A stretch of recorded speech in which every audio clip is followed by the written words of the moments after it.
একটা মানুষ দুনিয়ার সমস্ত নেয়ামত পেয়েছে, কিন্তু তার উপর আল্লাহ নারাজ, তার উপর আল্লাহ অসন্তুষ্ট।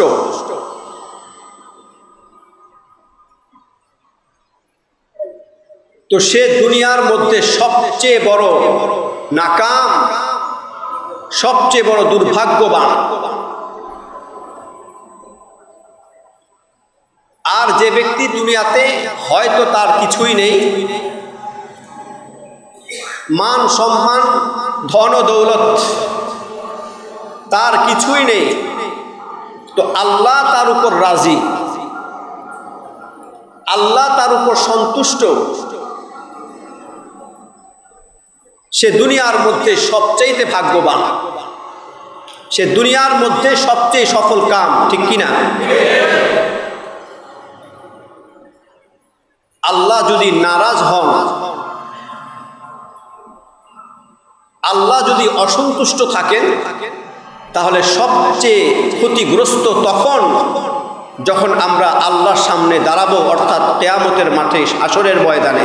কি বলেন, ঠিক কিনা? কারণ আল্লাহ রাব্বুল আলামিন, আল্লাহর নাম শুধু আমরা রহমান আর রহিম জানি, কিন্তু আল্লাহর আরো নাম রয়েছে, যার মধ্যে একটা নাম কাহ্হার, একটা নাম জব্বার। কি বলেন, ঠিক কিনা?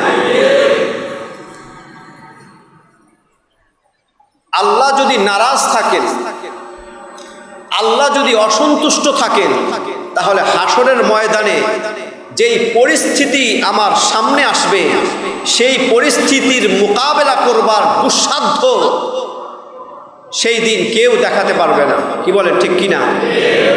হাসরের ময়দানে, হাসরের ময়দানের জমিনটা কেমন হবে? হাদিসে পাকের মধ্যে এসেছে, হাসরের ময়দানের জমিন হবে তামার, জমিন হবে তামার।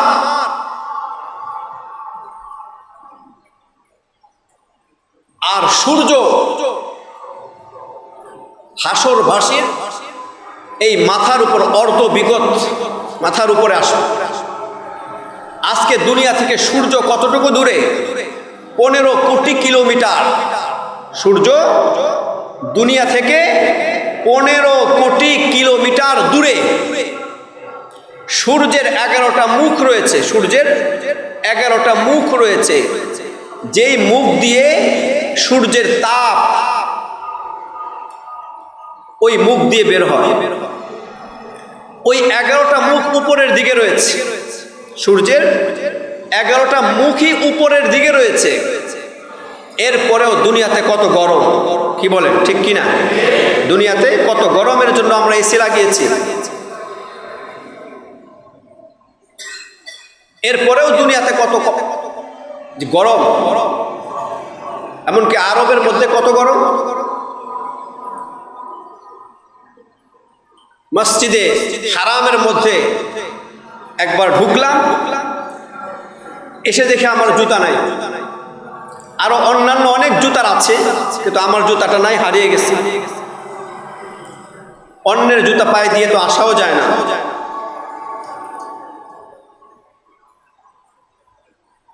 তো একটু চেষ্টা করলাম, দেখি দৌড় দিয়ে যাওয়া যায় কিনা। এমন পাথর লাগানো, আর সেই পাথরটা রৌদ্রের তাপে এতটা গরম, 10 কদমও অগ্রসর হতে পারি নাই। আবার রিটার্ন আসছি, এত গরম, 10 কদমও অগ্রসর হওয়া যায় নাই, এতটা গরম। এরপরে ফোন করে অন্যের মাধ্যমে জুতা আনিয়ে ওই জুতা পরে এরপরে গেছি। তাহলে সূর্যের 11টা মুখ উপরের দিকে, এবং সেই সূর্য দুনিয়া থেকে 15 কোটি কিলোমিটার দূরে। এর কারণে যদি এতটা গরম হয়,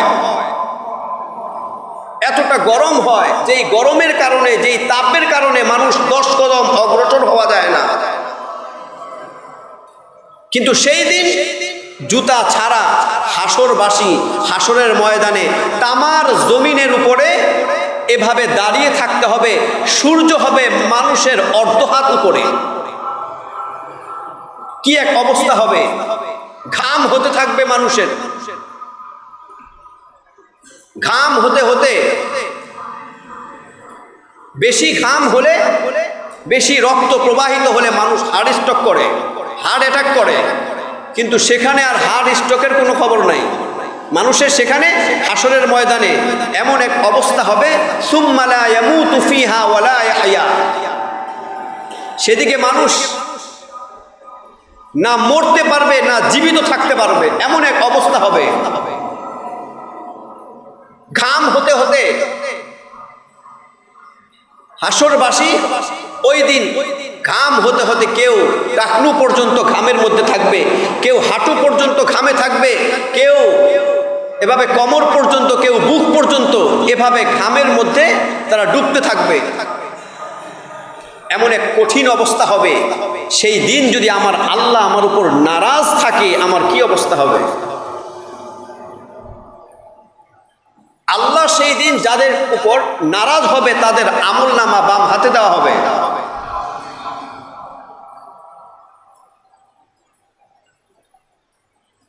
আল্লাহ যেদিন বান্দার উপর, যেই বান্দার উপর নারাজ হবে সেই বান্দার আমলনামা বাম হাতে দেওয়া হবে। সেই দিন আল্লাহ যার উপর সন্তুষ্ট হবে, রাজি থাকবে, তার আমলনামা সেই বান্দাকে ডান হাতে দেওয়া হবে। আর আমলনামা যে বাম হাতে দেওয়া হবে, কিভাবে দেওয়া হবে? একটা জিনিস বোঝানোর জন্য কিছু আলোচনা করছি, খেয়াল করে মনোযোগ সহকারে শুনবেন। আমলনামা যাদের বাম হাতে দেওয়া হবে তাদেরকে কিভাবে, কোন পদ্ধতিতে দেওয়া হবে? আল্লাহ রাব্বুল আলামিন যাদের উপর নারাজ হবে আর যাদের উপর রাজি থাকবে, উভয়ের পক্ষে, উভয়ের উপর একটা হুকুম আসবে, ওয়ামতাজুল ইয়াউমা আইয়ুহাল মুজরিমুন।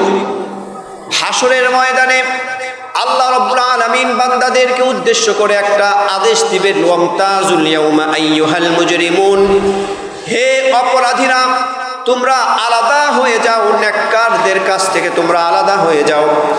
যাদের নিকট, যাদের কাছে আমলনামা বাম হাতে দেওয়া হবে তারা আলাদা হয়ে যাবে, যাদের ডান হাতে আমলনামা দেওয়া হবে তারা আলাদা হয়ে যাবে।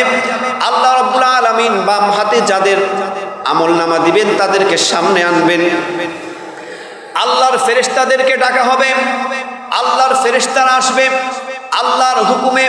আল্লাহ রাব্বুল আলামিন বলেন, ও ফেরেশতারা তাদের আমলনামা তাদের বাম হাতে দিয়ে দাও। ফেরেশতারা যখন সামনে যাবে আল্লাহ রাব্বুল আলামিন বলবেন তাদের হাতকে টান দিয়ে লম্বা করো। ফেরেশতারা বাম হাতটাকে টান দিয়ে লম্বা করবে, বাম হাতটাকে টান দিয়ে এভাবে লম্বা করে ফেলবে। আল্লাহ রাব্বুল আলামিন বলবেন তাদের এই বুকটাকে ফাড়ো, তাদের এই বুকটাকে ফাড়ো। তো ফেরেশতারা দুই হাত দিয়ে এভাবে টান দিবে, সিনা পক্ষ দুইটা টুকরা হয়ে যাবে। আল্লাহর হুকুমে ফেরেশতারা তার এই বাম হাতটাকে ভিতরে ঢুকায় দেবে,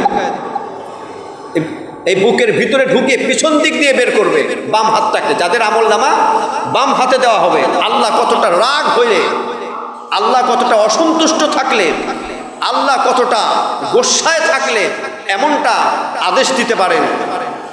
আল্লাহর ফেরেশতারা তার দুই বুককে এভাবে টান দিয়ে ভাগ করে বাম হাতটাকে ভিতর দিয়ে ঢুকিয়ে পেছনে দিবে। এখন আল্লাহ রাব্বুল আলামিন বলেন, যাও বুকের ভিতর দিয়ে যেই হাতটাকে পেছনে নিয়ে গিয়েছো সেই হাতে তাদের আমলনামা দাও। আমলনামা ধরিয়ে দেওয়া হবে। এখন হাত কোথায়? বাম হাত কোথায়? পিছনের দিকে। আর চেহারা কোথায়? চোখ কোথায়? সামনে। আল্লাহ রাব্বুল আলামিন বলেন, ইকরা কিতাবাক, নাও তুমি তোমার আমলনামা পড়ো। ইকরা কিতাবাক, তুমি তোমার আমলনামা পড়ো। এখন ফেরেশতারা বলবে, হে আল্লাহ, চোখ তো সামনের দিকে, হাত আর আমলনামা তো পিছনের দিকে, ও পড়বে কিভাবে? আল্লাহ রাব্বুল আলামিন বলবেন, তার ঘাড়টাকে মোচড় দিয়ে পিছনে দিয়ে ঘাড় মটকায় দাও। নাউযুবিল্লাহ, ঘাড় মটকিয়ে দাও, এটাই তার জন্য উচিত। ঘাড় মটকিয়ে দেওয়া হবে পেছনের দিক দিয়ে। এরপরে আল্লাহ রাব্বুল আলামিন বলবেন, ইকরা কিতাবাক, তুই তোর আমলনামা পড়।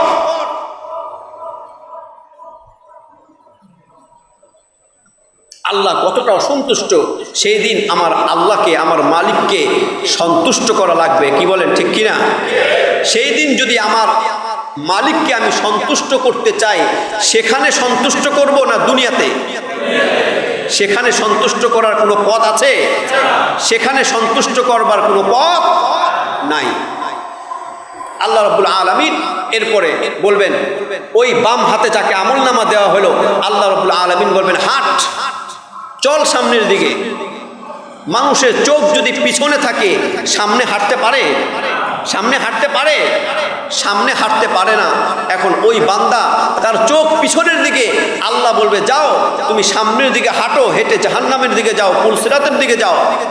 এখন সে চোখ পিছনে কিন্তু হাঁটবে সামনে, হাঁটতে হাঁটতে পড়ে যাবে, আর উঠতে পারবে না। ফেরেশতারা জিজ্ঞাসা করবে, আল্লাহ এখন তাকে কি করব? এখন তাকে কি করব? আল্লাহ রাব্বুল আলামিন সূরা হাক্কার মধ্যে বলছেন, খুযুহ, তাকে ধর, ফাগুল্লু, তাকে বেরি পড়া, হাত করা লাগা। হাত করা লাগায় না? হাত করা লাগা। খুযুহ ফাগুল্লু, তাকে ধর, তাকে বেরি পড়া, হাত করা পড়া। সুম্মাল জাহিম সল্লু, অতঃপর টানতে টানতে জাহান্নামের দিকে নিয়ে জাহান্নামে নিক্ষেপ কর। সুম্মা ফি সিলসিলাতিন যারউহা ৭০ যিরাআন ফাসলুকু, তাকে হেঁচড়াতে হেঁচড়াতে, টানতে টানতে, হেঁচড়াতে হেঁচড়াতে পুলসিরাতের নিয়ে যাওয়া হবে, পুলসিরাতের সামনে নিয়ে যাওয়া হবে। আল্লাহ বলবেন, পুলসিরাতে উঠ। সে পুলসিরাতে উঠবে। পুলসিরাতে উঠবার পরেই সামনে তো কিছুই দেখবে না, কারণ তার চোখ তো পিছনের দিকে।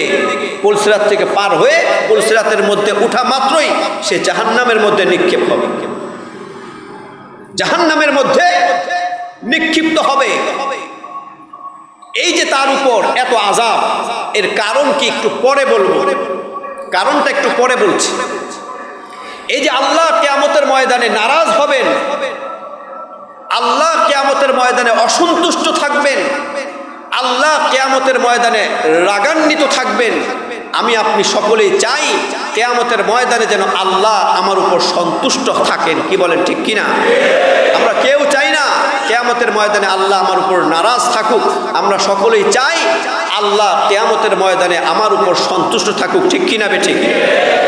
এর মধ্যে আল্লাহকে কিয়ামতের ময়দানে সন্তুষ্ট করবার একটা অন্যতম আমলের কথা আজকে বলবো। সেই আমলটা কি?